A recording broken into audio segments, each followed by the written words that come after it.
வாட்ஸ்அப்லேருந்து பார்த்தீங்கன்னா புதுசாக வந்து உங்களோட டேர்ம்ஸ் அண்ட் கண்டிஷன்ஸ் வந்து அப்டேட் பண்ணியிருக்காங்க.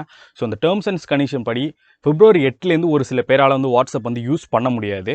ஸோ யாரெல்லாம் இந்த வாட்ஸ்அப் வந்து யூஸ் பண்ண முடியாது, அவங்க டேர்ம்ஸ் அண்ட் கண்டிஷன்ஸில் வந்து என்னெல்லாம் வந்து அப்டேட் பண்ணியிருக்காங்க, ஸோ இதனால் உண்மையிலேயே நம்ம டேட்டாஸ்லாம் வந்து அவங்க யூஸ் பண்ண போகிறாங்களா, ஸோ அப்படி யூஸ் பண்ணால் யாரெல்லாம் நம்ம டேட்டாஸ் வந்து யூஸ் பண்ண போகிறாங்க, அண்ட் மோரோவர் முக்கியமாக நம்ம என்னென்ன டேட்டாஸ்லாம் வந்து வாட்ஸ்அப் வந்து கலெக்ட் பண்ண போகிறாங்க, ஸோ இது எல்லாத்த பற்றியும் இந்த வீடியோவில் வந்து முழுசாக பார்க்கலாம். ஸோ இன்னும் நம்ம சேனலுக்கு நீங்கள் சப்ஸ்கிரைப் பண்ணலை அப்படின்னா மறக்காமல் சப்ஸ்கிரைப் பண்ணிவிட்டு பக்கத்தில் இருக்கிற நோட்டிஃபிகேஷன் பட்டனையும் கிளிக் பண்ணிவிடுங்க. ஸோ இப்போ வாங்க வீடியோக்குள்ளே போகலாம்.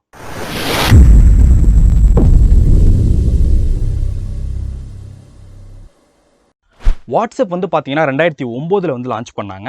ஸோ அவங்க லான்ச் பண்ணி 2014 வரைக்கும் நீங்கள் வாட்ஸ்அப் அப்ளிகேஷன் இன்ஸ்டால் பண்ணினீங்க அப்படின்னா ஒரு வருஷத்துக்கு மட்டும்தான் நீங்கள் ஃப்ரீயாக யூஸ் பண்ண முடியும். அடுத்த வருஷத்துக்கு நீங்கள் யூஸ் பண்ணணும் அப்படின்னா வருஷத்துக்கு 399 ரூபா நீங்கள் பே பண்ணால் மட்டும்தான் வாட்ஸ்அப் வந்து யூஸ் பண்ண முடியும். 2014 ஃபேஸ்புக் நிறுவனம் வந்து வாட்ஸ்அப் வந்து வாங்கினாங்க $19 பில்லியன் கொடுத்து. இந்திய ரூபாயில் பார்த்தீங்கன்னா 1,42,000 கோடி கொடுத்து கிட்டத்தட்ட வாங்கினாங்க. ஸோ அவங்க வாங்கினதுக்கு அப்புறம் இலவசமாகவே வந்து வாட்ஸ்அப் வந்து எல்லாருக்கும் ப்ரொவைட் பண்ணாங்க. ஸோ $19 பில்லியன் கொடுத்து வாங்கினதுக்கு அப்புறம் நம்ம கிட்ட அவங்க ஃப்ரீயாக ப்ரொவைட் பண்ணுறாங்க அப்படின்னா அவங்களால எப்படி வந்து லாபம் பார்க்க முடியும்? ஸோ அதுக்கு தான் அவங்க என்ன பண்ணுறாங்க அப்படின்னா நம்மளோட டேட்டாஸை கலெக்ட் பண்ணி அதை வந்து கமர்ஷியலைஸ் ஆக்குறாங்க.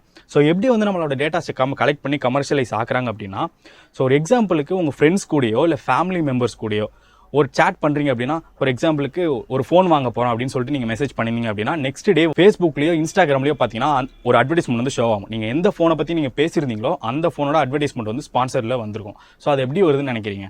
ஸோ உங்கள் டேட்டாஸை கலெக்ட் பண்ணி அவங்க யூஸ் பண்ணுறது மூலமா மட்டும்தான் வந்து அவங்க வந்து பணம் ஏர்ன் பண்ணுறாங்க. ஸோ இதை ஒரு சில அட்வர்டைஸ்மெண்ட் ஏஜென்சிக்கு கொடுக்குறாங்க, இல்லைனா இ-காமர்ஸ் வெப்சைட்டுக்கு, இல்லை மொபைல் கம்பெனிஸ், இந்த மாதிரி வந்து ஒரு சில பேருக்கு வந்து அவங்க ப்ரொவைட் பண்ணுறாங்க. உங்களுடைய தேவையை அறிஞ்சு அதை வந்து அவங்க வந்து அட்வர்டைஸ்மெண்ட்டுக்கு யூஸ் பண்ணிடுறாங்க. ஸோ இது மூலமா மட்டும்தான் வந்து அவங்க வந்து பணம் ஏர்ன் பண்ணுறாங்க. ஸோ இது வரைக்கும் அப்படி தான் போயிட்டுருக்கு. ஸோ புதுசாக அப்டேட் பண்ணுற பாலிசியில் அவங்க என்ன சொல்கிறாங்க அப்படின்னா, ஸோ இதுக்கு முன்னாடி வரைக்கும் ஃபேஸ்புக்லேயே இன்ஸ்டாகிராம்லேயே தான் ஸோ இதில் கலெக்ட் பண்ணுற டேட்டாவோட ரிஃப்ளெக்ஷன் வந்து நீங்கள் பார்க்க முடியும். ஸோ இதுக்கப்புறம் ஃபேஸ்புக்கோட பார்ட்னர்ஸ், அது யாராக வேணாலும் இருக்கலாம், ஸோ எந்த வெப்சைட்டுக்கு நீங்கள் போனாலுமே நீங்கள் யூஸ் பண்ணுற டேட்டாஸை வந்து அவங்க வந்து ப்ரொவைட் பண்ணி யூஸ் பண்ணிப்பாங்க. ஸோ அவங்க என்னென்ன டேட்டாஸ்லாம் உங்ககிட்டேருந்து கலெக்ட் பண்ணுறாங்கன்னு பார்த்தீங்கன்னா, உங்களுடைய ஃபோன் மாடல், ஃபோனில் என்ன ஓஎஸ் வந்து யூஸ் பண்ணுறீங்க, அண்ட் அதோட பேட்டரி ஸ்டேட்டஸ் என்ன, சிக்னல் ஸ்ட்ரென்த் என்ன டைம் ஜோனில் இருக்கீங்க, அண்ட் ஐபி அட்ரஸ் என்ன, அண்ட் வாட்ஸ்அப் யூசேஜ் என்ன, பேமெண்ட் அண்ட் டிரான்சாக்ஷன், வாட்ஸ்அப்பில் வந்து பேமெண்ட் வந்து ப்ரொவைட் பண்ணிட்டாங்க. ஸோ அதுலேருந்து அந்த டேட்டா வந்து அவங்க கலெக்ட் பண்ணுவாங்க. And more over status updates, group details, உங்களுடைய ப்ரொஃபைல் பிக்சர் அண்ட் உங்களுடைய அபவுட் இன்ஃபோ, இப்போ இருந்தது ப்ரீவியஸாக இருந்தது எல்லா டேட்டாவும் வந்து கலெக்ட் பண்ணுவாங்க. ஸோ இந்த டேட்டாஸ் கலெக்ட் பண்ணுறதுனால எனக்கு என்ன பெருசாக வந்து டேமேஜ் ஆக போகுது, எனக்கு என்ன ஆபத்து அப்படின்னு நீங்கள் கேட்டிங்கன்னா, நீங்களே யோசிச்சு பாருங்கள். உங்களுடைய ஃபோனை உங்கள் ஃப்ரெண்ட்ஸ் கிட்ட கொடுப்பீங்களா? உங்களோட வாட்ஸ்அப்பை வந்து உங்கள் ஃப்ரெண்ட்ஸ் கிட்ட வந்து காட்டுவீங்களா ப்ரைவசியை?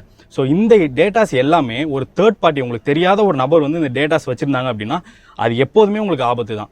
ஸோ இது ஷார்ட் டேர்மில் உங்களுக்கு வந்து கண்டிப்பாக ரிஃப்ளெக்ட் ஆக போகிறது கிடையாது.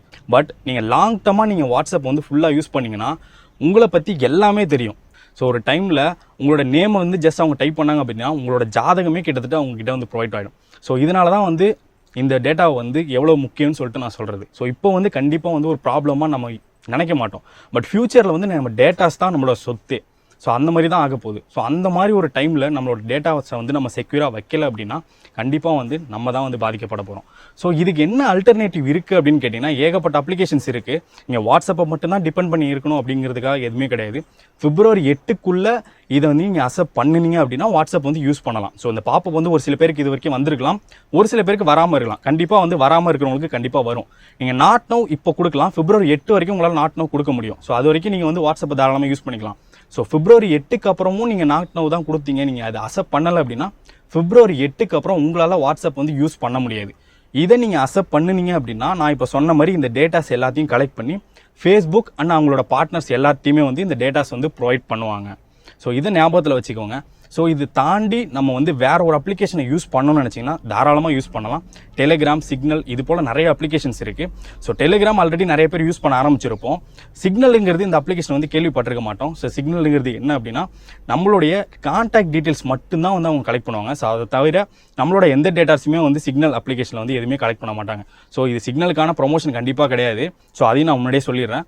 ஸோ எனக்கு தெரிஞ்சு டெலிகிராம், சிக்னல் இந்த 2 அப்ளிகேஷன் தான் இது வரைக்கும் சேஃபாக நான் தெரிஞ்சது. ஸோ உங்களுக்கு ஏதாவது அப்ளிகேஷன் வந்து புதுசாக நம்மளோட டேட்டா செக்யூரிட்டி வந்து ப்ரொவைட் பண்ணுற மாதிரி இருந்தது அப்படின்னா மறக்காமல் கமெண்ட்டில் பண்ணுங்கள். ஸோ வந்து நானும் வந்து அடுத்த வீடியோவில் வந்து இன்னும் தெளிவாக வந்து மேக் பண்ணுறேன். ஸோ கண்டிப்பாக இந்த வீடியோ வந்து உங்களுக்கு ரொம்ப யூஸ்ஃபுல்லாக இருந்துக்கும்னு நம்புகிறேன். ஸோ உங்களோட ஃப்ரெண்ட்ஸ் யாராவது வந்து இந்த மாதிரி அவேர்னஸ் இல்லாமல் இருக்காங்க, டேட்டா செக்யூரிட்டி பற்றி தெரியாமல் இருக்காங்க அப்படின்னா ஸோ அவங்களுக்கு வந்து இந்த வீடியோ வந்து ஷேர் பண்ணுங்கள். ஸோ டேட்டா செக்யூரிட்டி பற்றி இன்னும் டீட்டெயிலாக வந்து உங்களுக்கு வீடியோ வேணும் அப்படின்னா கண்டிப்பாக கமெண்ட் பண்ணுங்கள். ஸோ இன்னும் ஒரு தெளிவான வீடியோவில் வந்து நான் அதை பற்றியும் ஃபுல்லாக எக்ஸ்பிளைன் பண்ணுறேன்.